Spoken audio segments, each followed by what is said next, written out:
What's up, everybody? It's your boy, Jaron Ikner here again with Starstruck TV. I have to do this in landscape, apparently. Cool, whatever. Anyways, it's your boy, Jaron Ikner here again with Starstruck TV. Um, let's talk about it. This is supposed to be a weekly show, but I've been kind of slacking a little bit. But it's okay. Your boy is back again, and we're here to talk some trash and do what I do, which is state my opinion on a few things. Today's episode has been provoked by the legendary Eminem, who recently just dropped the album at almost 50 years old. He's 48, I think, 47 years old. And, it brings up the question of rappers being involved in hip hop at an old age. And what's interesting about it is the fact that, hip hop is relatively young compared to other genres of music, especially like, rock music, classical. I don't know a lot of classical composers out there killing it. But the point is that, relatively speaking, hip hop is a very young genre of music. And what you're seeing is we're probably in like, some would say maybe the fourth or fifth cycle or generation of hip hop where you see the younger heads, the 18-year-olds, 19-year-olds, up to 25-year-olds kind of dominating the industry. There's always been this kind of, what's the word? Unwritten rule in hip hop that if you're over the age of 30, that you should be moving on to other things and not necessarily be rapping. But that was something that usually was existing in the early 2000s and not necessarily something that exists now. And a lot of the reason for that is because you do have older rappers like Jay-Z, 2 Chainz, Eminem, Black Thought, who are still continuing to put out music in high quality and, still selling millions of records or doing things that still allow them to express themselves in the form of music in hip hop. What's interesting about that is that you look at someone like Jay-Z, who, just became a billionaire officially last year, and a lot of that money does not stem from his rap music.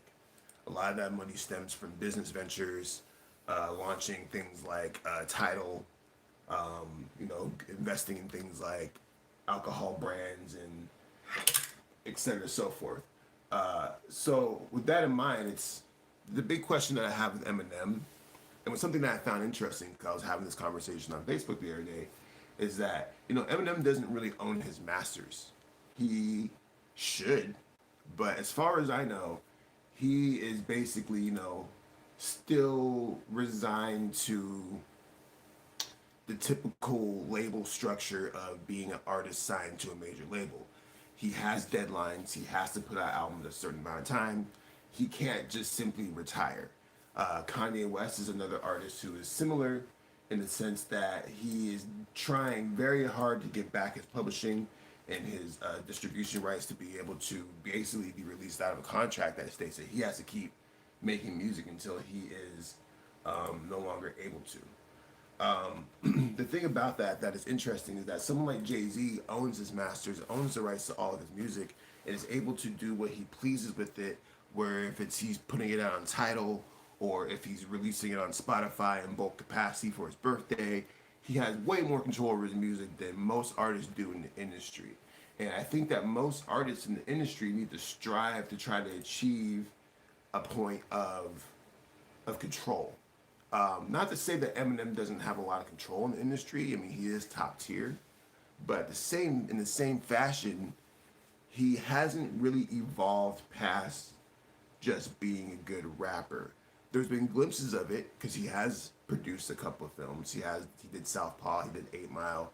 There's Body, and there's these things that indicate that his brand could be much larger as an artist or entrepreneur, as a businessman, than what he chooses to be. He chooses to focus on the music, and of course that's his passion, that's his drive. But when you look at his output compared to someone like Jay-Z, we got 444 and the album with Beyonce, but He's not out here dropping an album every 2 years. You know what I'm saying? Because he doesn't need to. Now, with that said, Jay-Z is still putting out music. It's not like he retired from the rap game, even though he stated almost 15 years ago that he did.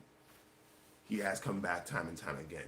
But when you compare it to, rock and roll legends such as like the Rolling Stones or any of these older bands that still tour and still make money off of their old hits, hip hop has not reached that level yet where we see that. And it's very interesting to watch because these artists exist. I mean, artists like Rakim, for example, he's one of the greatest lyricists of all time.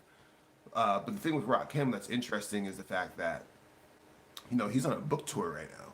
He's out. He wrote a book about his experiences in his life, and he's out promoting his book. And he could drop an album, and I'm sure that his core fan base would check it out. But he's probably not going to really reach a lot of new heads through his rap. And that's not it has nothing to do with his talents or nothing to do with his ability to create good music. It just has to do with mostly the climate. There's a lot of static out there, and it's really hard to pierce through that. Eminem is one of the few that can. He could surprise drop an album and do a couple million in the first week.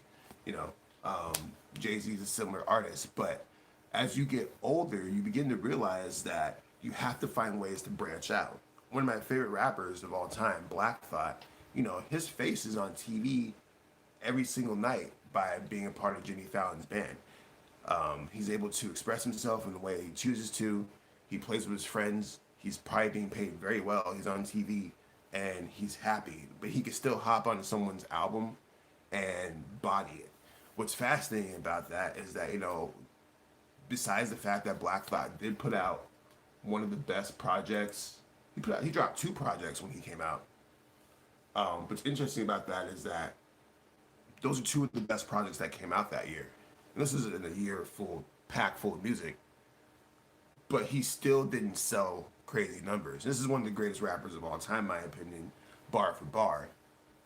He dropped two EPs, well produced, great sounding, amazing rapping, and he didn't really break through the static. I think he was outsold by numerous rappers.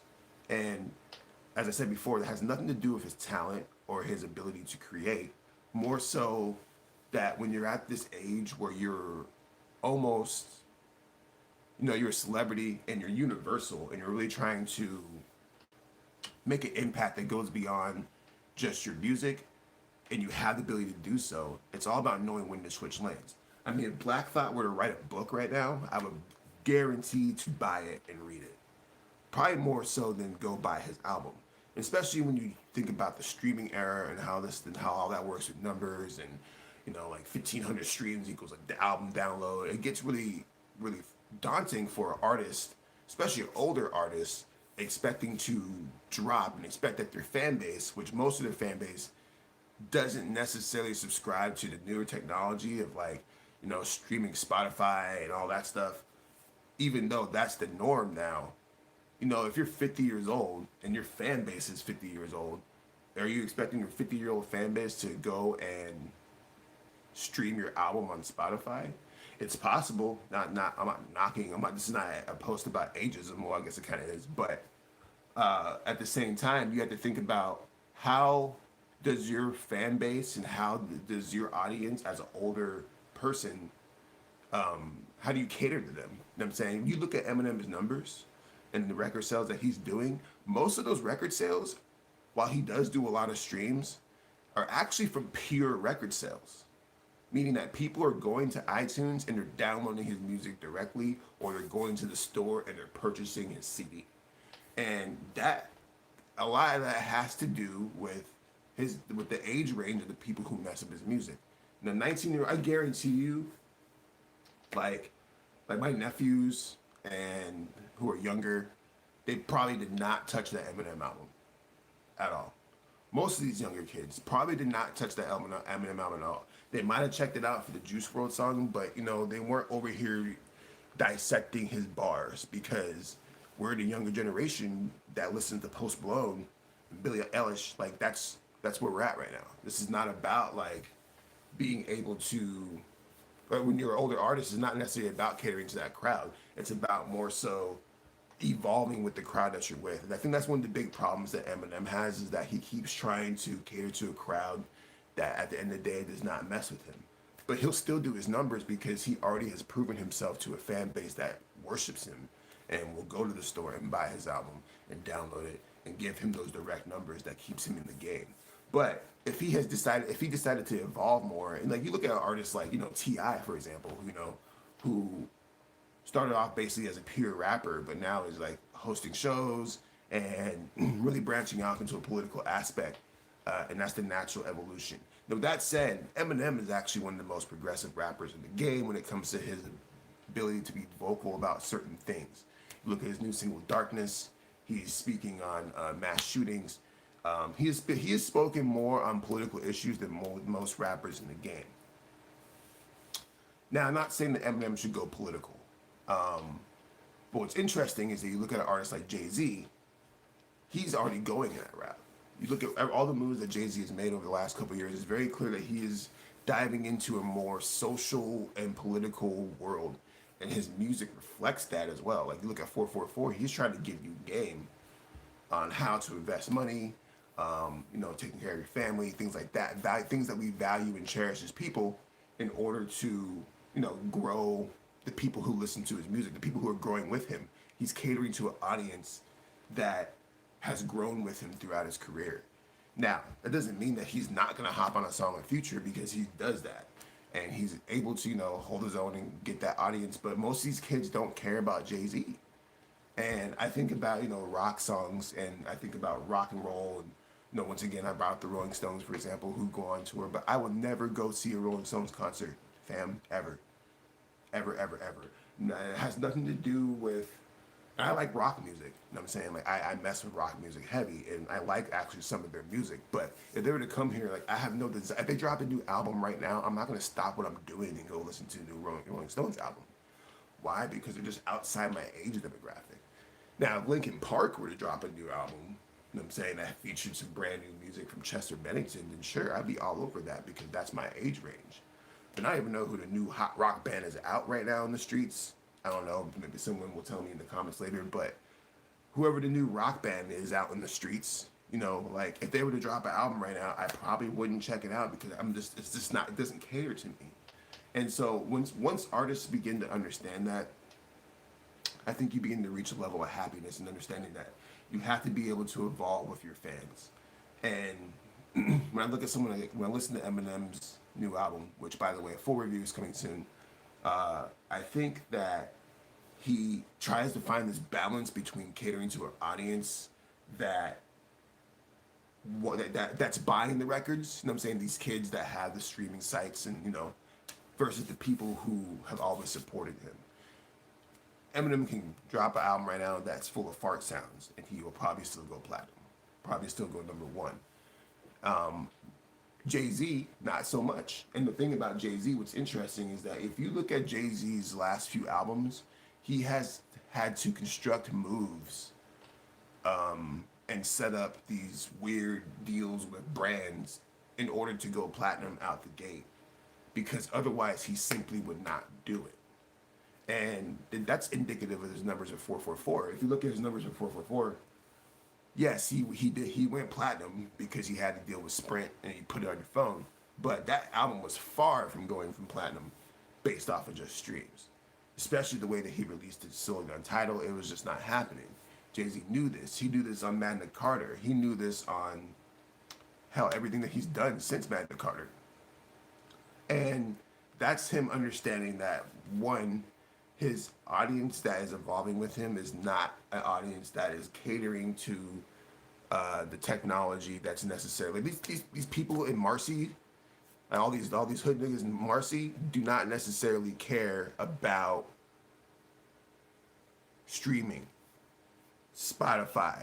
They don't, like, these are the people who came up with Jay-Z. They'll go to Sam Goody, which doesn't even exist anymore, and buy the CD if it's possible. And Jay-Z knows that. He knows that the only way that these people are going to really listen to his music is if you make it as easy as possible to listen to it. And the best way to do that is that you throw it directly onto their phones, so it's there, and you don't have to go to any site or anything. It's just on your phone. he's evolving with the times with his fan base and making it as convenient as possible. But I think that if you look at the average older rapper, you know what I'm saying the game is dominated by rappers plus 30. So don't get it twisted if you are a musician or artist watching this thinking like, oh, I'm a rapper and I'm about to be 30 and about to be washed. And it's like, no, if you're smart about it, then you will be dominating the game in the coming years because you're writing a blueprint for the people coming behind you. So keep that in mind. And let me know what you think in the comments. I have the full review for Eminem's album coming very, very soon. Make sure you like, subscribe, all the stuff that people do on the internet. And we'll be back again with more videos. This is Jaron Ikner with Let's Talk About It. Go check out my album in the link. I love y'all. Peace.